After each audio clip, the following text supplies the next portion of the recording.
तो आज के इस वीडियो में मैं आप लोगों का लर्न विथ हर्ष में आप लोग का बहुत बहुत स्वागत करता हूं। तो आज के इस वीडियो में यार अपन क्लास 12 का स्टार्ट करने वाले हैं। क्लास 12 का जो इलेक्ट्रोस्टैटिक्स है फर्स्ट यूनिट है उसको हम लोग पढ़ने वाले हैं। तो मेरे साथ यूं ही बने रहिएगा और इसी प्रकार हम लोग मैं आप लोग को नोट्स के थ्रू जो भी कॉन्सेप्ट है उसको समझाने का प्रयास करूंगा और आप लोग भी नोट्स को अपने कॉपी में लिखिएगा ताकि आप लोग को एग्ज़ाम टाइम में कुछ मटेरियल मिले पढ़ने के लिए। तो चलिए शुरू करते हैं हम आज का वीडियो। तो जैसे कि आप लोग देख सकते हैं इलेक्ट्रोस्टैटिक्स के बारे में हम लोग पढ़ने वाले हैं। तो इलेक्ट्रोस्टैटिक्स भौतिक विज्ञान की वह शाखा है जिसमें आवेश जो है स्थिर रहता है, यानी मोशन में नहीं रह सकता। इसमें आप लोग देख सकते हैं इसमें स्थिर आवेश अर्थात इसमें आवेश रुका हुआ होता है। अब उसके बाद हम लोग आगे बढ़ते हैं कि चार्ज का जो है आविष्कार कैसे हुआ, उसकी शुरुआत कैसे हुई। तो सबसे पहले आते हैं इसमें थेल्स ऑफ मिल्टन। ये एक वैज्ञानिक थे, इन्होंने ही आवेश की खोज की थी। ठीक है, तो ये नाम आप लोग याद रखिएगा। और उसके बाद हम लोग देखते हैं इन्होंने दो पदार्थ यानी दो मैटर, जो एम्बर एक पदार्थ का नाम है जो कि एक चमकीला पदार्थ होता है, को उन्होंने जानवर की खाल से रगड़ा, जो चमड़ा होता है उससे रगड़ा। तो उन्होंने देखा कि उसमें आकर्षण का गुण आ जाता है, तो उसमें आकर्षण होने लगता है। तो इसी से थेल्स समझ गए कि ये तो कुछ अलग ही प्रकार का हो रहा है। तो इसका उन्होंने खोज किया और इसी तरह उसका कॉन्सेप्ट आगे बढ़ता गया। तो उसके बाद हमने एक यूनिट बनाई जिसे हम लोग कहते हैं चार्ज। तो उसी चार्ज के बारे में हम लोग पढ़ने वाले हैं। तो चलिए देखते हैं चार्ज क्या होता है। तो चार्ज आवेश का वह गुणधर्म होता है जिसकी सहायता से वह विद्युत क्षेत्र व चुंबकीय क्षेत्र को उत्पन्न तथा अनुभव कर सकता है। मतलब ये चार्ज एक गुणधर्म है जिसको हमने एक यूनिट के थ्रू नाम दिया है। इसको एक सांकेतिक भाषा में हम लोग भी अध्ययन करते हैं। उसके बाद हम लोग देखते हैं नेक्स्ट पॉइंट, आवेश की संकल्पना हमने इलेक्ट्रॉन के आधार पर ली थी। इलेक्ट्रॉन के आधार पर हम लोग जो है चार्ज को हम लोग समझते हैं। उसके बाद हम लोग नेक्स्ट कॉन्सेप्ट पे आ जाते हैं। तो नेक्स्ट जो कॉन्सेप्ट है अपना वो बोलता है कि जो इलेक्ट्रॉन किसी वस्तु में इलेक्ट्रॉन की हानि होती है उसे धनावेशित, मतलब यहाँ पर काइंड्स ऑफ चार्जेस की बात की जा रही है। तो हम लोग देखते हैं काइंड्स ऑफ चार्ज के पहला पार्ट में देखते हैं कि जिसमें इलेक्ट्रॉन की हानि होती है उसे धनावेशित आवेश कहते हैं। ठीक है, उसके बाद सेकेंड पॉइंट है, यदि आवेश किसी वस्तु में इलेक्ट्रॉन की वृद्धि कर दे तो उसे ऋणावेशित आवेश कहते हैं। ये तो एक बेसिक फंडामेंटल कॉन्सेप्ट है, ये थ्योरी है जो कि बहुत ही एक नंबर के क्वेश्चन में पूछ लिया जाता है। तो इसमें मैं ज़्यादा ध्यान नहीं फोकस कर रहा हूँ। तो उसके बाद अपन लोग नेक्स्ट पॉइंट में आ जाते हैं। तो अपना नेक्स्ट पॉइंट है, जैसे पॉजिटिव पॉजिटिव और नेगेटिव नेगेटिव सेम रहेंगे तो उसको हम लोग कहते हैं सजातीय आवेश।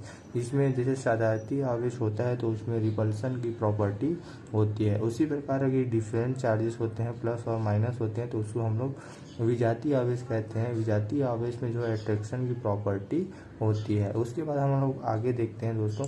तो आप लोग इस कॉन्सेप्ट को नोट कीजिएगा, वो नोट्स के थ्रू आप लोग ज़रूर नोट्स कीजिएगा और मेरे व्हाट्सएप से जुड़िएगा ताकि मैं आप लोग को अच्छे से नोट्स प्रोवाइड कर सकूं पीडीएफ के थ्रू। तो इसका लिंक मैंने डिस्क्रिप्शन में रखा हुआ है, तो आप लोग ज़रूर से जुड़िएगा। ठीक है, उसके बाद हम लोग नेक्स्ट टॉपिक में आ जाते हैं, आवेश का SI मात्रक।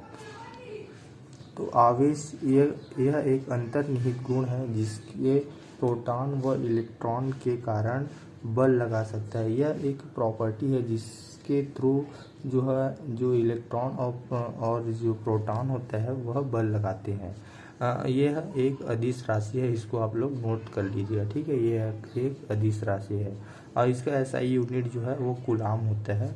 और जो चार्ज का जो फार्मूला होता है वो यूँ है कि आवेश इज इक्वल टू धारा इंटू समय। तो आवेश यानी Q is equal to I into T होता है। ठीक है, उसके बाद आवेश का जो सिद्धांत है इलेक्ट्रॉनिक सिद्धांत, उसे हम लोग आगे चर्चा करते हैं। तो मुक्त इलेक्ट्रॉन वस्तुओं के आवेशित विद्युत विभव होने के लिए उत्तरदायी होते हैं। जो मुक्त इलेक्ट्रॉन होते हैं वही इलेक्ट्रॉन के सिद्धांत में आधारित रहते हैं, क्योंकि आवेश जो है हल्की होती है और नाभिक की ये क्या है होता है, चारों तरफ चक्कर लगाते हैं। तो बाहरी कक्ष में आकर्षण बल क्योंकि दूर होता है तो आकर्षण बल कम होता है, जिसके कारण वह मुक्त इलेक्ट्रॉन जो है फ्री होकर इधर उधर गति करने लगता है। तो यही आवेश का इलेक्ट्रॉनिक सिद्धांत है। उसके बाद हम लोग नेक्स्ट पॉइंट में आ जाते हैं। इसमें आवेश की विधियां हम लोग पढ़ने वाले हैं।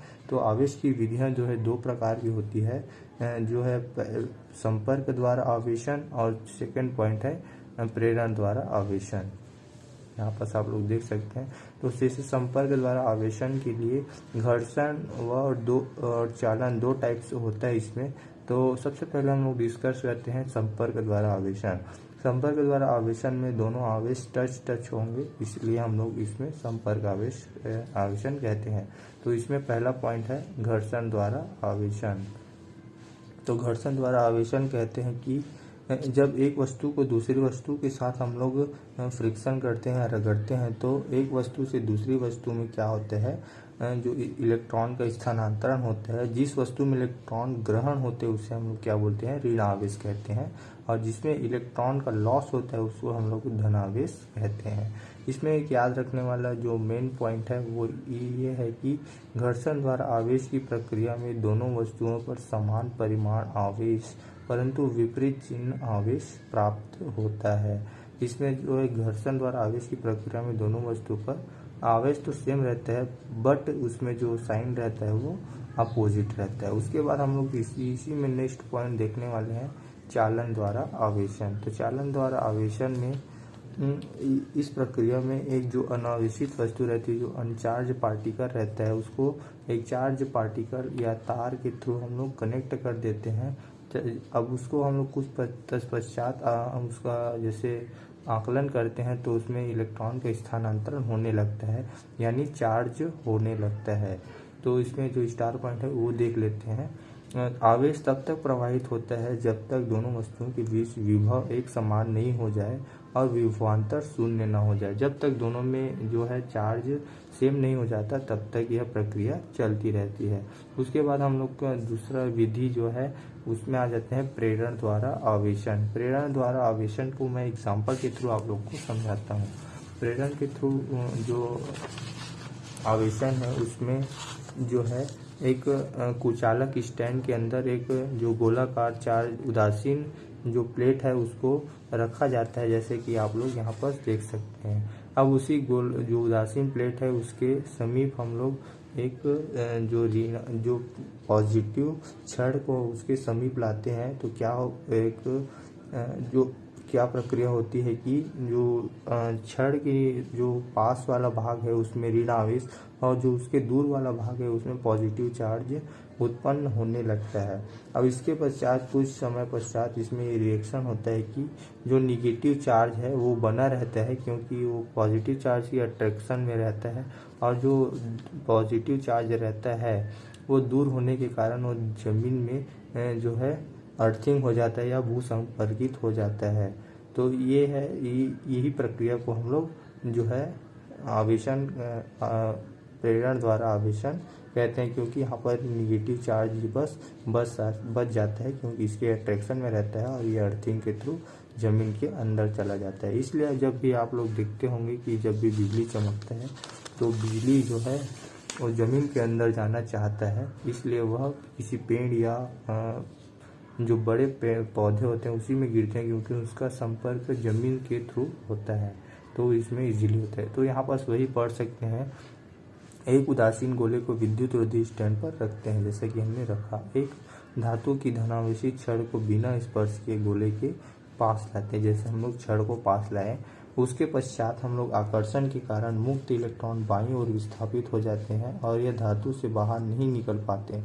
मतलब जो मुक्त इलेक्ट्रॉन है जो धातु के बाईं ओर विस्थापित हो जाते हैं, क्योंकि एक तो गोला उचालक स्टैंड पर गोले के चारों ओर वायु है, अतः इसमें आवेश का आधिक्य हो जाता है, इसमें आवेश इधर उधर नहीं जा सकता। फिर धातु के गोले को भू संपर्कित करते हैं, जिससे धनावेश धरती में चला जाता है और जो निगेटिव चार्ज रहता है वो बचा रहता है। तो वास्तविकता में धरती से इलेक्ट्रॉन आकर पॉजिटिव को नष्ट करते हैं। दोनों कॉन्सेप्ट हम लोग वहाँ पर यूज़ कर सकते हैं। तो उसके बाद अपन लोग देखते हैं, इस प्रकार धातु के गोले पर ऋण आवेश समान रूप से वितरित हो जाते हैं और गोला आवेशित हो जाता है। इस प्रकार गोले से गोला आवेशित हो जाते हैं। उसके बाद हम लोग नेक्स्ट जो पॉइंट है वो देखने वाले हैं। तो हम लोग का जो नेक्स्ट पॉइंट है, यहाँ पर मैंने डायग्राम भी बना दिया, तो इसको आप लोग अपनी कॉपी में भी नोट कर लीजिएगा। उसके बाद हम लोग नेक्स्ट टॉपिक पे आते हैं। क्योंकि ये थ्योरी पोर्शन है इसलिए मैं ज़्यादा इनको इन डिटेल नहीं पढ़ा रहा हूँ।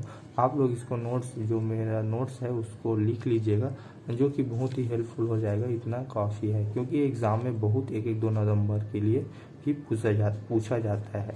तो उसके बाद हम लोग देखते हैं basic property of electric charge. जो बेसिक प्रॉपर्टी है उसके बारे में हम लोग जानने वाले हैं। तो पहला पॉइंट इसी में आता है, आवेशों का बीजीय योग। किसी भी निकाय में कुल आवेश, इसमें क्या बोलते हैं कि किसी भी निकाय में सिस्टम में जो टोटल चार्ज रहेगा उसमें उपस्थित सभी आवेशों का बीजीय योग के बराबर होता है। जो आवेशों का बीजीय योग रहता है वो सिस्टम में टोटल उपस्थित चार्ज के इक्वल रहता है। उसके बाद हम लोग नेक्स्ट जो कॉन्सेप्ट है उस पर आ जाते हैं, जो है क्वांटीकरण का। तो क्वांटीकरण में क्या बोलता है कि इसमें जो इलेक्ट्रॉन जो स्थानांतरित होता है वो आधा ना करके हम लोग कंप्लीट पूरा स्थानांतरण करते हैं, वही बताते हैं। प्रत्येक आवेशित वस्तु पर आवेश की मात्रा एक इलेक्ट्रॉन पर आवेश की मात्रा का पूर्ण गुणा होती है। इसका जो इम्पोर्टेंट फार्मूला है वो आप लोग याद कर लीजिएगा, जो कि इससे क्वेश्चन भी पूछा जाता है, जो कि हम लोग आगे डिस्कस करने वाले हैं। ठीक है, तो ये आप लोग याद कर लीजिएगा, क्योंकि आगे यूज़फुल होने वाला है। जहाँ पर क्यू जो है वो चार्ज है, आवेश की मात्रा, जो एन है वो आवेश की संख्या है, और जो इलेक्ट्रॉन है उसका मान जो होता है 1.6 × 10⁻⁻90। यहाँ पर आप लोग देख सकते हैं। अतः विद्युत आवेश को अनिश्चित रूप से विभाजित नहीं किया जा सकता है। इस गुण को क्वांटीकरण कहते हैं, अर्थात इलेक्ट्रॉन स्थानांतरण आधा न करके पूरा करते हैं। तो यही है हमारा क्वांटीकरण का सिद्धांत। उसके बाद हम लोग आ जाते हैं आवेशों का संरक्षण।